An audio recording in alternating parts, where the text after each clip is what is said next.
Hello, I'm Jake Tuttle, and for this research project, I chose to focus on the research question of how are muscular power gains affected by velocity-based training versus percentage-based training in Division I football athletes. I chose this question because velocity-based training has previously not been studied from a muscular power perspective. Traditionally, it's only been studied from a strength perspective, and also many of the studies I found have not researched this within populations of American football players. This study is important because it could justify financial investment into velocity-based training technology for elite athletic organizations looking to maximize their athletes' athletic potential in competition. So I broke down 10 studies.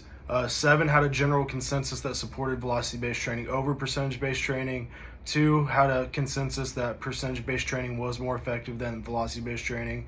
And 1 was a supplemental study that focused on the visual feedback systems that are commonly used in velocity-based training. I looked at this from a jumping performance perspective, a linear sprint speed and acceleration perspective, and also a change of direction and agility perspective. And I found generally that these studies had a general consensus that velocity-based training was more effective in increasing these qualities in the athletes than percentage-based training. So for my methodology, I chose a randomized pre-test, post-test design with a comparison group. My sample was composed of 143 Division I football players that were from 6 universities in the state of Texas. And then I stratified these groups, or stratified this sample into subgroups that were broken down into position specific groups. So I broke them down into bigs, mids, and skills.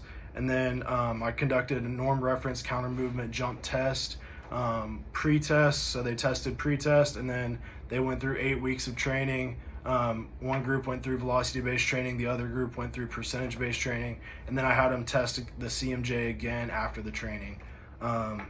So then my results were that the mean for the velocity-based training group went from 12.2 inches pre-test to 14.6 inches post-test, which is an increase of 2.1 inches. And for the percentage-based training group, my mean went from 11.9 inches to 13.2 inches, which is an increase of 1.3 inches for the percentage-based training group, and the standard deviation remained relatively constant.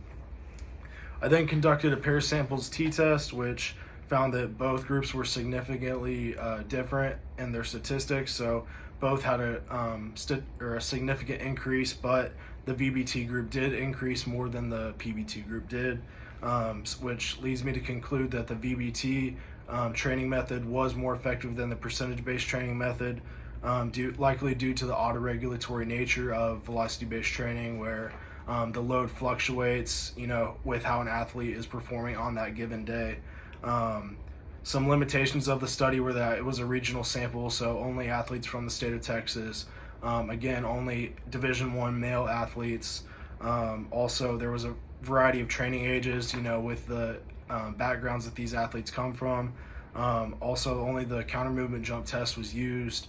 No tests assessing, sprint performance, change of direction of performance, which are also important for team sports. Also, there was only an 8-week intervention period, which may not have been long enough to completely capture the adaptations that these athletes had. So these limitations should all be considered when strength coaches are using the results from this study and applying it within their field. Thank you.